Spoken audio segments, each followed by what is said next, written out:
What is up, my people? JaxB.TheRipper. This is my second time re-editing this video because I got a new laptop and I finally transfer all my files to my new laptop. Anyways, if you're new here, we're just here basically talking history about the band of the shirt I am wearing, as well as trying to match it with my makeup, the colors of the shirt with my makeup. Did that make sense? I don't know. As much as I can. So anyways, let's talk a little history about Bon Jovi. Let's see how much I could fit into this. So yeah. There's a little info on the band itself, Bon Jovi. They were kind of considered like the rock and roll mafia. They were kind of a really tight, close family, I guess you could say. Not blood related, but they grew up in the same area in New Jersey.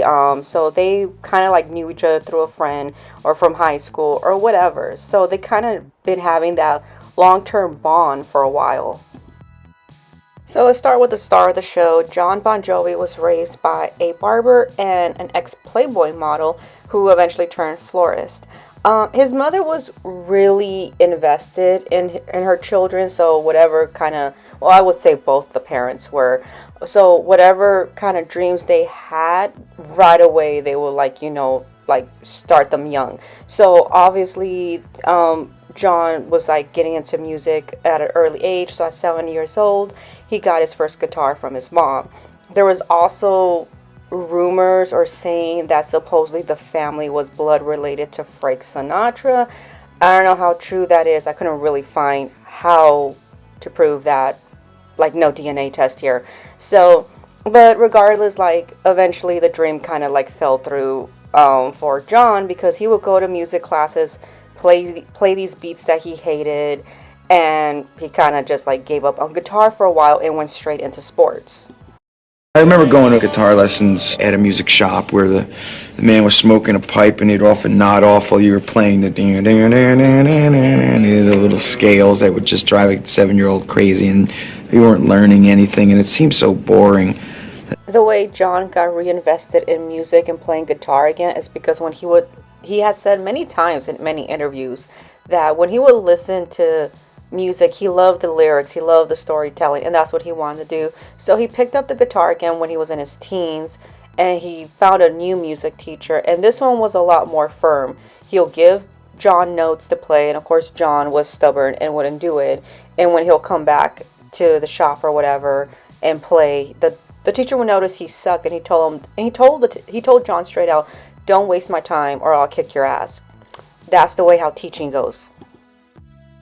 So once Jon started like obeying and was getting better at guitar, he had a few bands that were kind of already getting well known around the Jersey area, the hometowns that he was around, and a couple of well-known clubs he played at too while he was in high school. Now, why are high school children allowed to play in like 21 and over clubs? Have no fucking clue. But anyways, he was at the bars at like high school. And around that time, he met David Bryan. So David Bryan was at another high school, and then I believe it was through mutual friends or they got connected to. And they both had like the same ideas, like they wanted to be authentic and original. So they kicked it off really well. So in 1980, Jon turned 18 and he set out to New York. He was literally taking the bus to New York and then coming back home to Jersey while he was working at a radio station as a gopher. So basically he was just doing like the shitty jobs, like basically getting coffee for like people and stuff. But it kind of turned out to be the best because he was able to meet like rock stars that he was well known. I guess Mick Jagger was one of them, and he was getting like $50 a week, I guess. So he was doing that for 3 years, and while those 3 years were going on, he was still working on his music lyrically, looking for an engineer to help him put it together, and also trying to see what record labels would take him, rather big or small, where he could air the songs. And Runaway was the one that stood out to him the most and he wanted to push out. There was obviously some rejections along the way, but Jon was able to go to it was basically called Long Island radio station, and he was able to take his music there, and the DJ was like, "All right, I'll do it." It was like a late night kind of DJ, and Runaway actually kind of blew up a little bit. It actually, turned some heads, and the DJ decided to do like an album dedicated to the bands from around that area.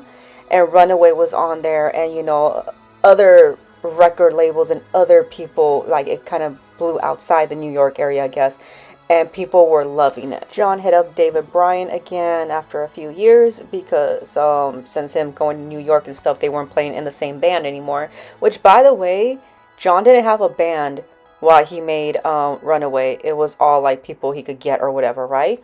So he hit up David and was like, "Hey, do you want to join my band? Let's make a band," and let him know what was going on and how he went ahead and signed up with Mercury Records. And David had already got accepted to Juilliard Art School. In case you guys don't know what that is, it's like an acting school, an expensive one too. And at first, David was like, "I don't know," but then he was like, "What do I got to lose?"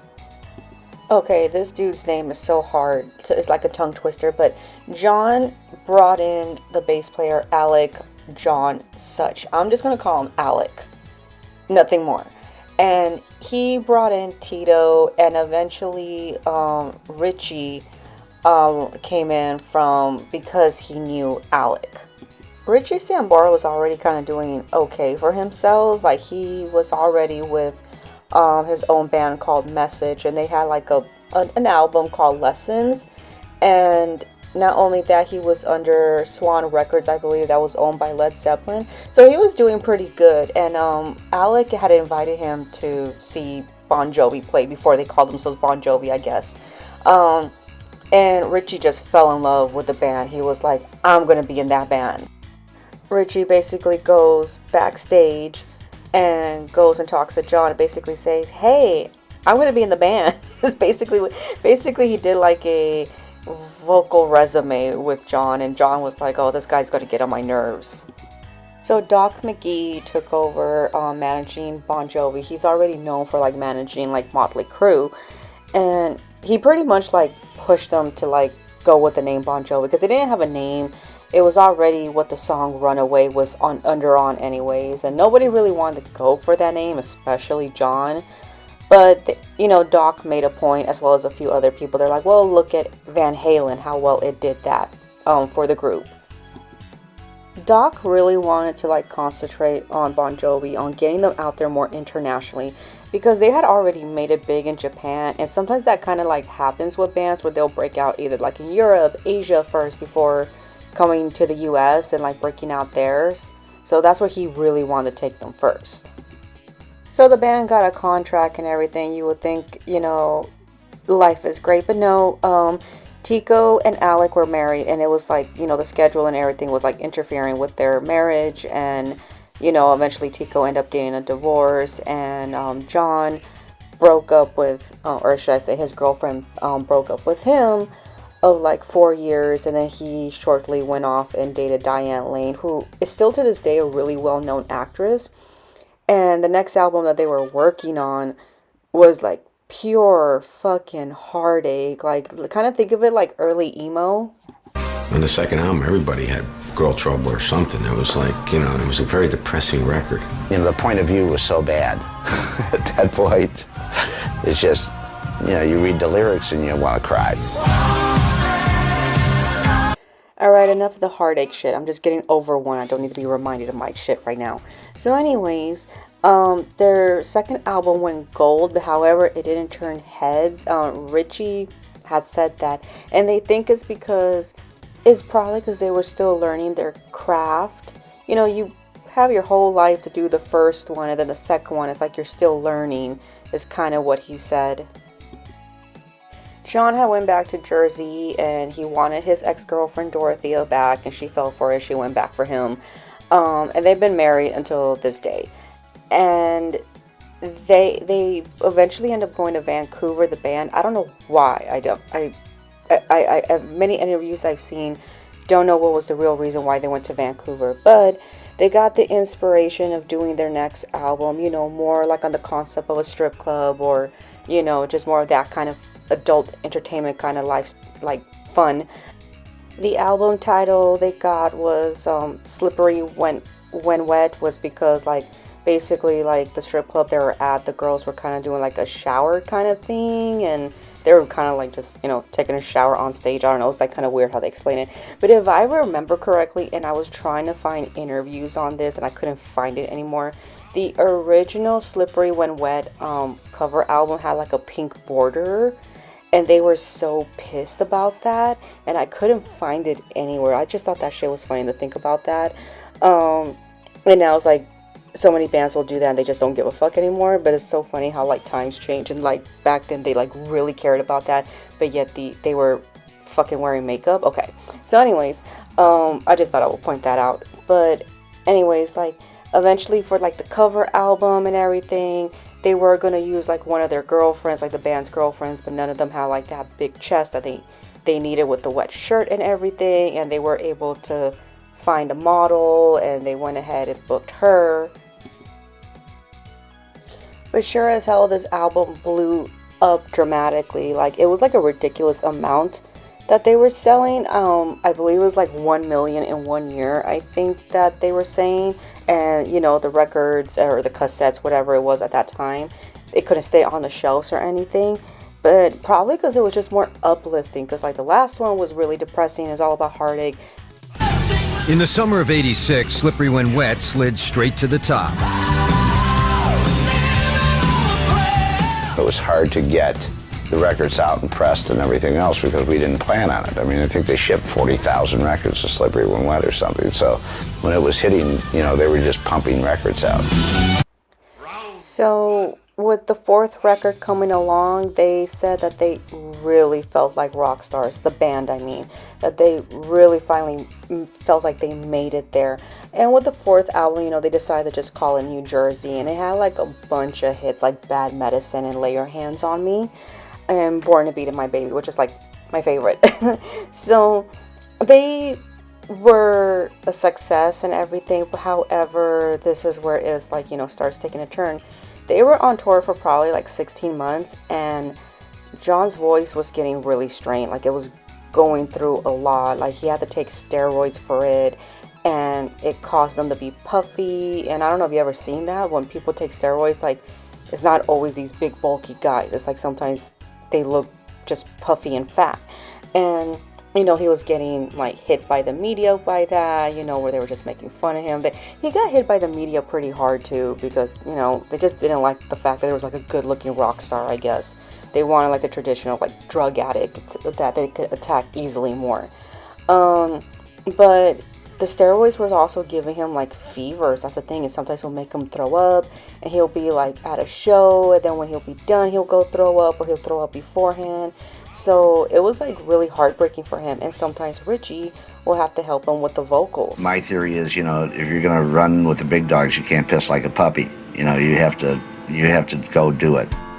They needed to tour, and they needed to stay in the public's eye, and they needed to do it in every country. And, you know, there's no substitute for hard work. So, yes, I was a slave driver to a certain extent. So then in 1989 then came the Moscow Peace Festival, which happened for like a live aid for recovering drug addicts. Doc McGhee has said that they were doing it for charity and that it was something dear to him. Really, this festival was a cash grab, kind of fundraising kind of thing, kind of like Woodstock. The bands that were playing were Skid Row, Cinderella, Ozzy Osbourne, Scorpions, Bon Jovi, and Motley Crue, and only 2 on that bill were still addicts, which was Ozzy and, of course, the members of Motley Crue. Some say the reason the bands performed so that the members could avoid getting jail time for drug trafficking. Doc McGhee himself, the manager of some of these bands, I think minus Cinderella, basically was a convicted felon himself. There was even a so-called doctor from Tommy Lee's perspective when he was telling the story that there was a so-called doctor on the plane in case any band members weren't sober with whatever medicine they needed. So not only that, there was also lies that were told to each band to get them to do this show. Nobody really wanted to do the show in Russia, especially because there was a lot of complaints about like just the environment where they had to go and everything, and how they weren't being very taken care of. Really, there could be a whole video on that. Maybe I should do a whole video just talking about that or revisiting it.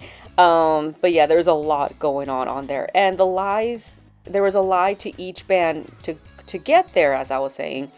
And the lie that was told to Motley Crue was they were going to be one of the main headlining bands, when really they end up being an opening band. And Bon Jovi was one of the main headlining bands. And, you know, they were saying that there was like favoritism going on, and Motley Crue got mad because they would not have done it if they were going to be, you know, demoted like that. And then there was a fight between Tommy Lee and Doc McGee, and like Tommy like ganged up on him or something. So there was a lot going on. And when you see the Bon Jovi biopic, or any other biopics that they say, they don't really touch on it, but they say like Motley Crue had like a huge ego, which I could believe that they have a huge ego, and there was stuff going on behind the scenes. But eventually, I was reading another article that Bon Jovi didn't know of, you know, how everyone was basically lied to in order to get them to Russia. After that, the band went into a temporary retirement. John did his whole solo career with Young Guns 2 and Blaze of Glory, and then he won a Golden Globe for Best Song on Blaze of Glory. He even did some acting. He was very well known for coming on Alec McBeal. Sorry. I think he played the boyfriend or the ex-boyfriend or something like that. I didn't care for Alec McBeal because I was 13 when he was on the show, and I didn't care for that show whatsoever. And that aired like in 2002. And he even came on some indie films. I remember watching him in Vampires Los Muertos in 2002. That was a weird movie. I'm just gonna leave it there. You know, pretty indie. I'm just gonna leave it there. But everyone thought he was gonna be like an Oscar winner. I'm just gonna be nice. But going back to the year 2000, when Y2K movement and everything, that is when I first heard of Bon Jovi with their album Crush. I was blown away. Like, I never heard anything like it, and I wanted to know everything about this band. And that was like around, shit, if you think about it, it was actually Bon Jovi, one of the first bands that got me into metal music. It was just more on a different route with the Crush album, obviously. I heard It's My Life aired like in January 2000, I believe. I believe it was like, yeah, it was like right in like after New Year's. And I just remember going nuts over that song. And, you know, we didn't have, you know, on-demand music and all that like we do now. So having to wait for it to get played on the radio. And I remember I would wake up like, at that time, this is when I was used to waking up early, but I would listen to Kiss FM and like make sure to wait for like the whole countdown and listen to every song just until they got to like Bon Jovi, because they were like literally like on the top 20 and everything, right? So that song was my all-time favorite, and it's still one of my favorite albums. One Wild Night was weird, to the whole reference of James Brown. If anybody knows what the fuck they were doing in that ending, can you please let me know? Write it down, you know, let me know what the fuck was that about. But yeah, I just remember making my mom buy me that CD for my birthday, and I played it nonstop. So there's a long history with this band, and the video's almost coming to an end. So Richie Sambora, you know, he divorced Heather Locklear. He was married to her from 94 to 2007.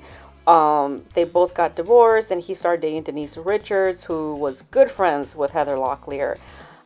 In 2013, Richie did leave Bon Jovi because he wanted to spend more time with Ava, his daughter, and he felt like his daughter needed him. And he was asked not too long ago in a recent interview if he would, you know, rejoin Bon Jovi. He said not even close. However, they are in good terms. It's not like they're in bad terms. They're in definitely good terms for sure.